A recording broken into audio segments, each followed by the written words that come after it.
আকাশবাণী আগরতলা স্থানীয় সংবাদ পড়ছি সুমিতা বণিক। প্রধানমন্ত্রী নরেন্দ্র মোদী ভারতকে একটি উন্নত দেশে পরিণত করার ক্ষেত্রে কৃষি খাতের উন্নয়নের গুরুত্বের কথা তুলে ধরেছেন।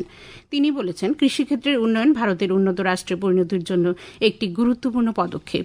প্রধানমন্ত্রী ওড়িশায় বিকশিত কৃষি সংকল্প অভিযানের উদ্বোধন করে সামাজিক মাধ্যমে এক ভিডিও বার্তায় একথা জানান। প্রধানমন্ত্রী বলেন যে কেন্দ্রীয় সরকার কৃষকদের উৎপাদিত সামগ্রীর সুষ্ঠু মূল্য নিশ্চিত করা এবং কৃষি অর্থনীতিকে শক্তিশালী করার মতো কৃষি সম্পর্কিত সমস্যাগুলো নিয়ে কাজ করছে।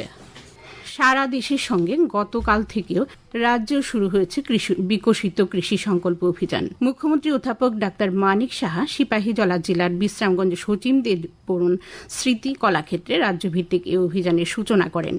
অনুষ্ঠানে মুখ্যমন্ত্রী বলেন, কৃষকদের আয় বৃদ্ধি করার জন্য বিশেষ গুরুত্ব দিয়ে কাজ করছে রাজ্য সরকার।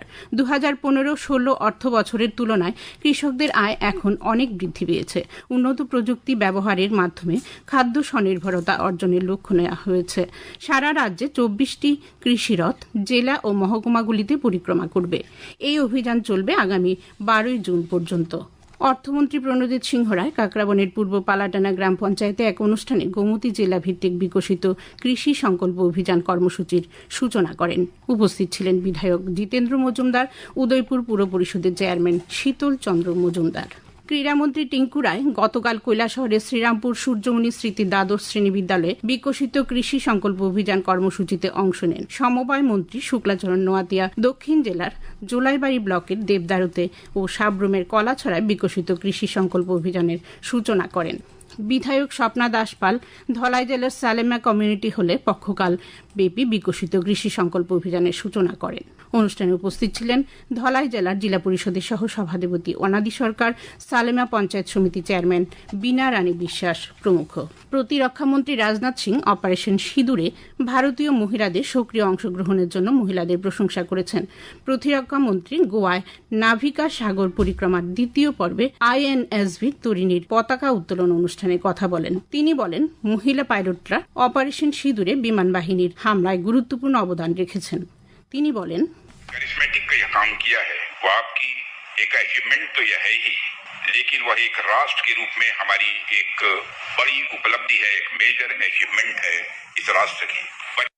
রাজ্যপাল ইন্দ্রসেনা রেড্ডি নালু বলেছেন, 2047 সালের মধ্যে বিকশিত ভারত গঠনে মহারাজা বীর বিক্রম বিশ্ববিদ্যালয় একটি গুরুত্বপূর্ণ ভূমিকা পালন করবে।